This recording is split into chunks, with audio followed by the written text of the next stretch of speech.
I was reading yesterday your curriculum, and it appeared to me that it was a little bit older because it was announcing an event in 1999.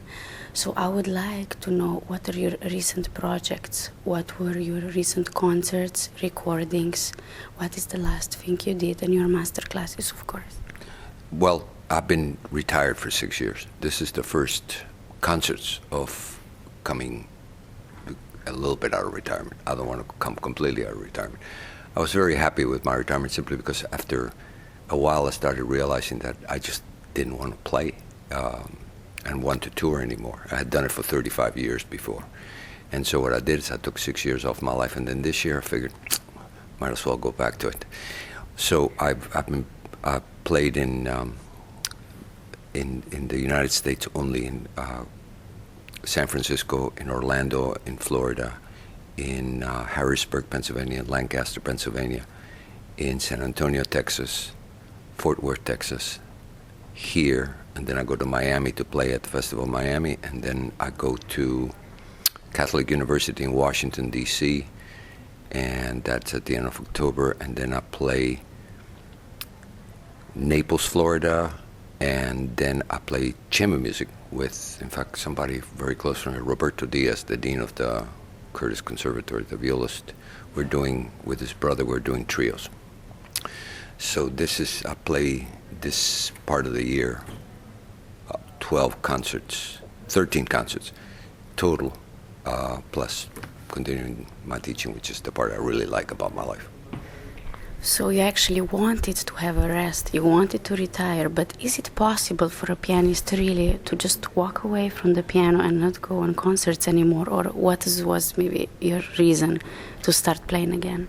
Well, what happened was I just felt not only tired of traveling, but I felt completely unable to really feel that I was saying anything new.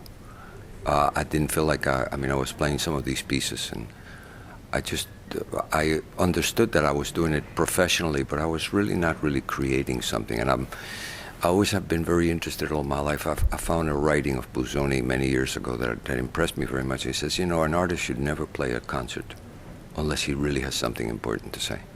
The problem is that when I was younger, I played concerts, not necessarily always because I wanted to, but it's a business. And so when you have a manager and he books you for a concert, he has his living making it through you. So, since 1980, between 80 and 90, I played over 100 concerts a year and taught full-time at the university. That almost drove me crazy, to the point that I basically missed the whole upbringing of my daughter. I know my daughter only when she was very little and when she's older.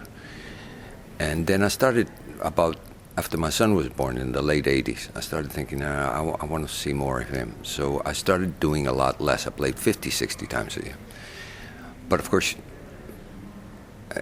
even 50, 60 times is ridiculous. And I'll tell you why it's ridiculous, because you cannot create. You're repeating yourself. And at the age I'm now, I don't really need to play as far as anything to do with finances.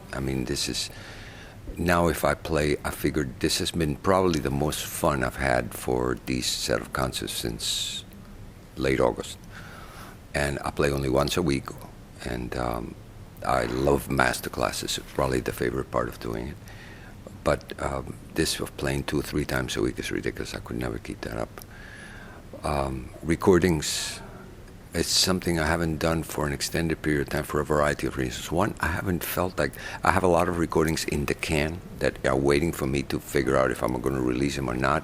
I have done the Etude Tableaus, I have done the Momo music of Rachmaninov, I have done the 2 piano things, I have done the cello sonata, I have done Chopin's second sonata with some other Chopin pieces, but the problem is I'm very dissatisfied every time I sit down to listen to it, and I can never really make up my mind. And I would take like 10 takes of one piece, but maybe I like this, maybe I like that, but I became more finicky, and by becoming more finicky, it makes it more difficult to come out with something, because it was much easier when I was younger. I said, yeah, go ahead, issue it, So what would you actually call the major of your career? What is your favorite thing to do? Playing concerts, recording, giving master classes or having normal students, or maybe just being at home with your family? No, my favorite thing to do is to teach. I love teaching, and it's the one I never got tired of. I took one sabbatical only from teaching for 6 months. I like to play when I have something that I want to play. The thing is that I don't know. Again, I go back to other pianists speaking, and Richter said something. He said they always said to him, "Why do you play in such small places?" He said, "Well, because when I want to play, I want to be able to call up somebody and say, I want to come play in 2 weeks. But when you play in the bigger venues, you could never." That's why Richter, at the end of his life, if you notice his schedule for the last 15 years, he only played in these tiny towns in Bulgaria and Slovakia and whatever. Every so often you will find him in a big city like London or whatever. He's right. I mean, you have to feel like playing. Not that in 2 years you're going to feel like playing something, which is ridiculous. How do you know you're even going to feel like playing the piano in 2 years? So if I had to put my life in order right now, I would say that I would never give up on teaching. That to me is my all-time favorite thing to do. You see immediate results. The piano, I mean, you heard it last night. Everybody will forget it by tomorrow or the next day. I will go to the next thing. I'll go play. I'll do the same thing, blah, blah, blah, blah, blah. But with the student, that's different. You see the growth every time. And so that's my favorite. Yeah. So just why that program yesterday? It was such a big program. I don't understand. I don't know. It just entered. I wish I could tell you. It just entered my mind as something that I wanted to play. And in particular, 3 composers that in reality, you know what they had in common? That they all 3 basically were tremendously misunderstood at the end of their life. Schumann never was understood. Mozart couldn't give his music away in Vienna by the time he died. Rachmaninov got to the point that in everything that he composed, he cut because he was so unsure of himself. I composed 3 very insecure men.